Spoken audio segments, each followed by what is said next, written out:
Who would you guys say is the most dominant athlete or are the most dominant athletes in sports today? Tiger Woods, Michael Phelps. LeBron James. Kobe Bryant.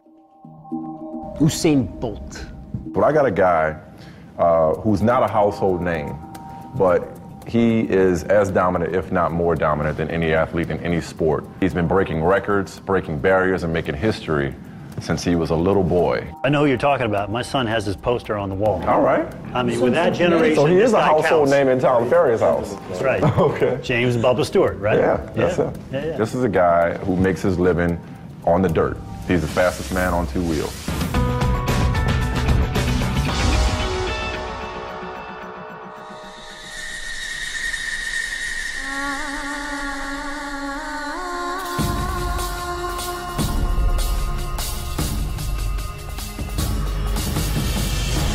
I don't ride with fear.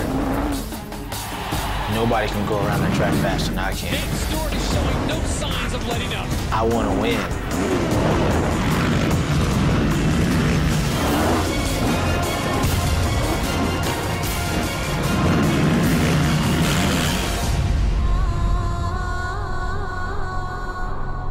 Are you the most dominant performer in any sport? Yeah. In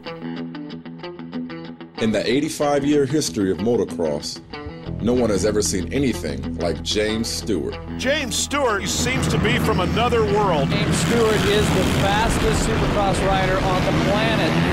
He's an 11-time amateur champion, youngest supercross champion, winner of 40 of his last 46 races, and the first African American to win a major motorsports championship.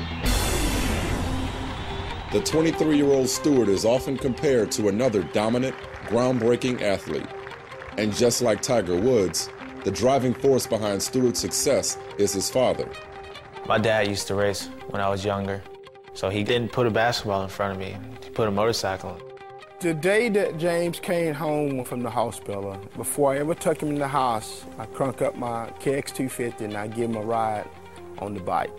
He was 3 days old, and I kind of eased off the clutch and took off, and then I was one-handed holding him and riding the bike. Stewart grew up in an all-black neighborhood in Winter Haven, Florida. His father worked at a packaging plant.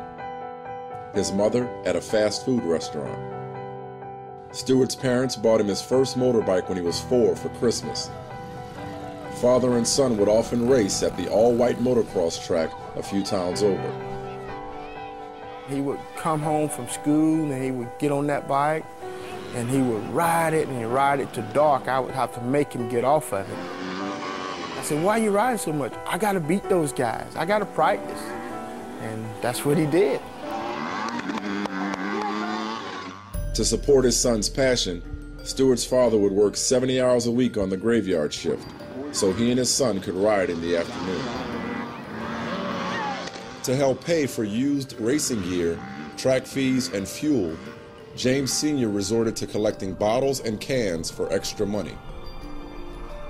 My dad always wanted to be, a superstar at racing. That was something he loved to do. But when I got started, we couldn't afford to race, so he had to pick and choose. And, he chose to take his son and make him. Young James Stewart Jr., a rider we're seeing and hearing from more and more lately. Was there any tight times out there for you, partner? No. What are you going to do the third moto? Win it. While his son was breaking records as an amateur, James Sr. says he shielded him from the reality that they weren't always welcome in a predominantly white sport. I faced it a lot. I remember we went to this track up in Alabama. The guy looked at me and he said, we don't race niggers here. And I said, good, because I come here to race a motorcycle. James, he was little. He said, Dad, what'd that man say? I said, don't worry about it, son. It's all good. Let's go ahead and kick that butt and we go home. It didn't hit me until my first year in pro that I was different from everybody else. If you would ask me, I probably said I was white. People would boo me, for getting second and, cheer a third place guy. It didn't register me that I'm black and they're white. and I never paid attention because at the end of the day, I was just trying to beat them. But at a race in 2007, Stewart couldn't ignore the racist taunts of some spectators. We was up in, stayed up north, and, I hear people call me N-word. They was hanging over the fence, flicking me off every time I came around the track. Every lap I would come through and give him the thumbs up, he would get even more pissed off and hang over the fence and flick me off even more. I didn't care. Was there any part of you that was hurt by hearing that? I feel like me getting mad at them and me doing something to them that's what they want. So for me to give them the thumbs up, it showed that I'm a bigger person, and to me, you don't even matter. But it's not only Stewart's race that makes him stand out, it's the way he races.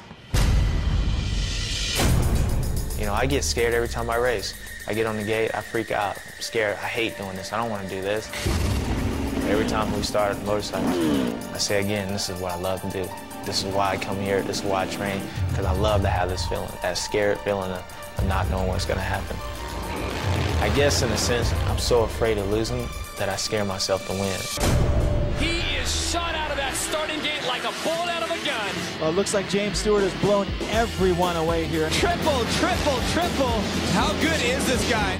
James is the fastest guy, for sure, that's ever raced a motocross bike. Ricky Carmichael is widely considered the greatest motocross rider of all time. Carmichael competed against Stewart before retiring in 2007 and says that Stewart takes risks most other riders don't. It would scare me because he's just going so fast.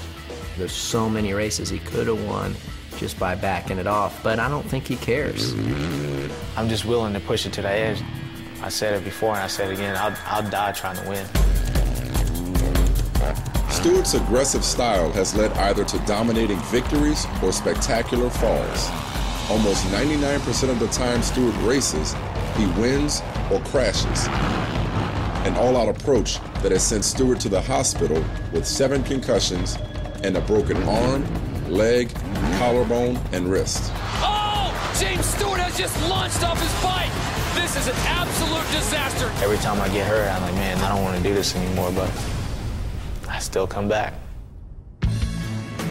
In 2008, just 3 months after tearing his left ACL, Stewart returned to racing and became only the second rider to complete a perfect motocross season when he won all 24 races. A perfect 24 motos and 24 wins. We at a point now that I never even dreamed of being. James Sr. doesn't have to collect bottles and cans anymore. Today he maintains the family's private motocross track on his son's 100-acre estate in Central Florida. Counting his prize money and major endorsement deals, Stewart says that last year alone, he made $10 million. Racing pays good. I mean, racing pays you good. Racing pays good. Right? Winning pays good. Winning pays good, I tell you that. And I don't feel bad of anything I've ever done. The $10 million, whatever it is, I don't care because I know where I came from. I earned every penny of that. And for me, it's been good. I've been blessed to be in a situation where I can earn this, and, I like it. Although Stewart is more successful than he ever imagined, changing the complexion of his sport may be his greatest achievement. Definitely, I see a lot more black people come to the races, a lot more than it was in the past, and I see a lot more kids just trying to race and stuff, so I feel like I had an impact that way. It's James Stewart. Want me to sign, buddy? He's got 2 heroes, and Mickey Mouse is one, and you're the other. So. James, being African American, I mean, it brought in a whole slew of different people. It's positive for our sport. It's huge for our sport. He's broken down the walls. I think it's important for me to tell my story that, man, you can do whatever you want to do. It doesn't matter what color or race. I feel like I'm a living example of that. Michael, how is Stewart doing this season? He crashed a couple of times early on, and it really put him in jeopardy of not being able to contend for the Supercross championship, but he's rallied to take the overall points lead, and he should claim the 2009 Supercross championship. Still to come on E60, the Onion is back, breaking big news on the New York Giants. Touchdown, Giants! And He is a fashion faux pas. This is brutal. She is a model and cover girl. Maria Sharapova, a makeover for the NFL's #1 pick. Next.